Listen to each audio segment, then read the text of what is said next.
Tuimeltrein hoofstuk 2. Let's recap. Jakkels is al 20 jaar lank skoolhoof by Magaliesberg Hoërskool.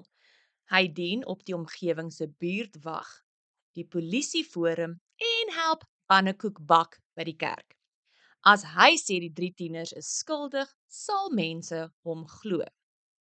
Jakkels has been the principal at Magaliesberg High School for 20 years. He serves on the Community Neighborhood Watch, Police Forum, and help bake pancakes at the church. If he says the 3 are guilty, people will believe him. Nie een van die 3 het hulle selfone by hulle nie. Abby en Jasper se selfone is in hulle tasse, in Abby se motorhuis, en Henry het sy selfoon in die pad laat val. None of the 3 have their cell phones with them. Abby and Jasper's phones are in their bags in Abby's garage, and Henry dropped his phone in the road. Henry kry 'n angsaanval, 'n panic attack. Abby kry sy aandag deur haar vingers te wys en om te vra hoeveel vingers hy sien. Jasper se advies is om diep deur sy neus in en uit deur sy mond te asem. Henry is having a panic attack. Abby gets his attention by showing her fingers and asking him how many he sees. Jasper's advice is to breathe in deeply through his nose and out through his mouth. Abby se sussie kry ook soms sulke meltdowns na haar pa. So Abby's sister also gets these panic attacks after her dad left them. So terwyl Abby vir Henry probeer help, vra sy vir Henry wat hy ruik. En hy ruik Chanel No. 5. Abby het dit vanoggend aangesit omdat sy Vrydag langs Bartloo Becker in wiskunde sit. Abby asks Henry what he smells, and he smells Chanel No. 5. Abby put it on this morning because she sits next to Bartloo Becker in maths on Fridays. Henry dink Bartloo is soos 'n grot man. Hy speel rugby en ruik na sweet en balle. Jasper dink Bartloo is kort, het koolkopoortjies, loop met naknies omdat sy bobene so groot is en stel net in meisies belang vir een rede: hoeveel drieë hy kan druk. Henry thinks Bartloo is like a caveman. He plays rugby and smells like sweat and balls. And Jasper thinks Bartloo is short, he has cauliflower ears, he walks with knock-knees because his thighs are so muscular, and he's only interested in girls for one thing: how many tries he can score. Henry is feeling better en sê sy mantra: Ek is Henry van Leemputte. Ek is spesiaal, sterk, dapper, onoorwinnelik, trots, reënboogkind. Henry's feeling better and he's saying his mantra: I am Henry van Leemputte. I'm special, strong, brave, unbeatable, a proud rainbow child. Die 3 wonder hoekom die skoolhoof vir arme Easy geskiet het. Hy het nie eens 'n wapen gehad nie. Easy was jare gelede 'n tronkvoël. That means he went to jail. En voor dit was hy in die weermag. Iemand het vir hom die trokkie gekoop wat hy in 'n Romeins kar omskep het. Hy het ook soms iets onwettigs vir die skoolkinders aangebied, meaning dwelms. The 3 wonder why the principal would shot poor Easy. Easy didn't even have a weapon. Years ago, he had been to prison, and before that, he was in the army. Someone bought him this truck that he turned into an ice cream van. He also sometimes offered something illegal to the school children: drugs. Henry wil nie Boys Town of Girls Town toe gaan nie. Hulle het nie hulle selfone by hulle nie, en hulle kan nie polisie toe gaan nie, want die polisie sal eerder die skoolhoof glo. Die plaaslike koerant het die vorige week 'n artikel oor die skoolhoof gehad, oor hoeveel toekennings hy as die beste skoolhoof van Noordwes gekry het. By die skool is hy soos 'n kommandant-generaal. Dit beteken hy is baie streng. Henry does not want to go to Boys Town or Girls Town. They don't have their phones with them, and they cannot go to the police because the police will rather believe the principal.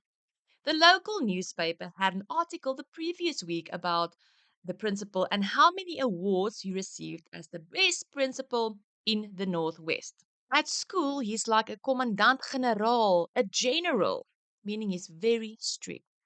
Henry is bang en gryp 'n T-Rex poppie wat op die vloer lê. Jasper wil 'n kar steel, sy naam verander en oor die grens vlug. Grand Theft Auto style. Jasper sê hy kan bestuur want sy pa het hom al geleer. Maar eintlik het hy homself geleer want sy pa is meestal te besig. Henry is scared and grabs an abandoned T-Rex soft toy lying on the floor. Jasper wants to steal a car, change his name, and then flee across the border. Grand Theft Auto vibes. Jasper says he can drive because his dad taught him. But then he says no, he actually taught himself because most of the time his parents are too busy. Hulle moet met 'n plan vorendag kom. They must come up with a plan. So Jasper, his plan is, hy wil sy ouers van die huistelefoon afbel, maar hy glo nie hulle sal hom glo nie, want hy was al te veel keer in die moeilikheid. Jasper wants to try to phone his parents from their house phone. He doesn't think that they will believe him because he has been in serious trouble too many times before. Abby dink haar ma sal haar kant vat, maar sy het klas gebank en haar ma haat leuns. Sy sukkel ook met woede vandat haar pa weg is. En sy dink haar ma en die sielkundige sal dink dat sy geknak het. So Abby thinks her mom should take her side, but they were not at school today and her mother hates lies. She also struggles with anger since her dad left, and her mother and the psychologist might think she has snapped. Henry dink sy pa sal hom dadelik oorgee. Sy pa is 'n kolonel in die weermag, maar hy haat Henry oor sy reënboogstatus en omdat hy nie so manlik soos sy broers is nie. Sy ma ondersteun hom wel, maar nie as hy dink hy het iemand vermoor nie. En sy is ook bang vir sy pa as hy kwaad raak. Sy ouers gaan dink die spanning met boelies het hom uiteindelik geknak. Henry thinks his father will immediately hand him over to the police. He is a colonel in the army, and he thinks his father hates him because of his rainbow status, and because he's not as masculine as his brothers. His mother supports him and protects him, but not if she thinks that he murdered someone. She's also afraid of Henry's father when he gets angry. His parents will think the pressure from homophobes and bullies at school finally broke him. Henry bly in die boomhuis terwyl Jasper en Abby na Jasper se huis gaan. Henry stays behind in the treehouse while Jasper and Abby goes to Jasper's house. Jasper en Abby klim oor mure tot hulle uiteindelik in Jasper se erf is. Daar is 'n spaarsleutel onder 'n tuinkabouter. Jasper and Abby climbs over different walls until they are finally in Jasper's yard. There is a spare key hidden under the garden gnome. Toe hulle binne is, toe kom 2 polisiemanne aangestap en hamer aan die deur. Jasper druk Abby teen die deur vas en hy besef dit is lekker om so naby aan haar te staan. Sy ruik nogal lekker. So once inside, 2 policemen walks up and knock loudly on the door. Jasper presses Abby against the door and realizes it is pleasant to stand so close to her. She smells quite nice. Toe die polisiemanne weg is, toe bel Jasper sy ouers. So when the policemen left, Jasper phoned his parents. Monica antwoord. Monica is sy ouers se sekretaresse. Monica is koud en professioneel. Sy weier om sy ouers te roep, want sy sê Jasper moet groot word en sy eie moeilikheid by die skool hanteer. Jasper phoned his parents and eventually the secretary, Monica, answers. She's cold and professional, but she refuses to call Jasper's parents to the phone. Jasper must grow up and handle his own trouble at school. Abby bel haar ma. Sina antwoord. Sy sê dat haar ma op die foon is met die skoolhoof. Abby praat toe met haar ma en haar ma is bekommerd. Abby vertel haar ma om nie vir meneer Vos te glo nie, dat hulle onskuldig is. Sy verduidelik hoe hulle aan die groepstaak moes werk, maar toe is daar 'n klop aan die deur en die foon val uit haar hand.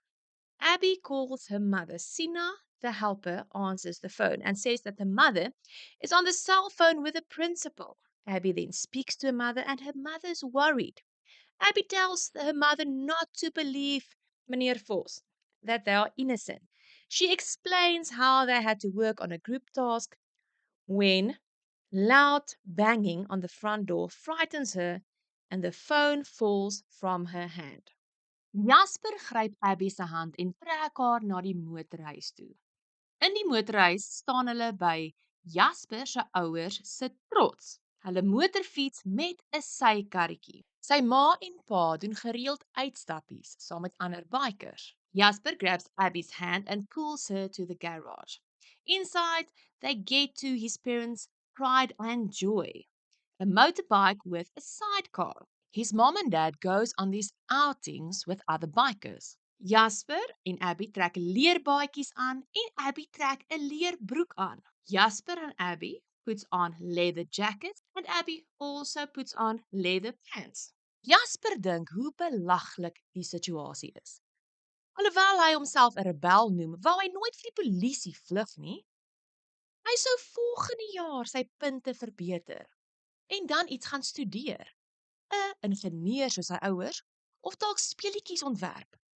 Maar wat gaan nou van sy drome word? Even though Jasper likes to be this rebel, he never wanted to flee and be chased by the police. Next year, he would have like gotten his life together, better his marks, and then go and study something. Maybe be an engineer like his parents, or design games. But what is going to happen to his dreams now? Hulle vat die geblomde deken wat oor die motorfiets was vir Henry saam om hom te gooi. So they wonder what Henry can wear. Remember, they are wearing the jackets.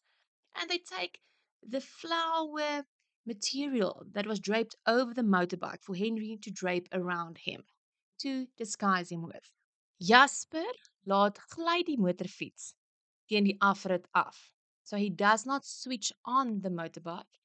He lets it free out of the driveway. Abby sit agter Jasper op die motorfiets en Henry ry in die sykarretjie met sy dinosaurus in sy hand en die deken om hom gedraai. Abby sits behind Jasper on the motorbike and Henry rides in the sidecar with his dinosaur in his hand and the blanket or the material wrapped around himself. Abby hou styf aan Jasper vas. Iets waaraan hy nie gewoond aan is nie. Al is hy kamma 'n bad boy. So Abby's arms are tightly around Jasper, something he is not used to, even though he pretends to be a bad boy. Soos wat hulle uitry, kom 'n ambulans die kompleks binne gery. As they drive out, an ambulance enters the complex. Jasper ry in die rigting van die R511 na Magaliesberg. Hulle ry op die grondpad en hy ken die pad want hy en sy pelle het al met hulle bergfietsse daar gery. Jasper heads quickly for the R511 in the direction of the Magaliesberg. He knows this dirt road because he and his friends have ridden there on their mountain bikes. Hulle stop uiteindelik by 'n grot. They stop at a cave and they look at the impressive view overlooking Hartbeespoort Dam. Okay, guys, I hope that this helped you.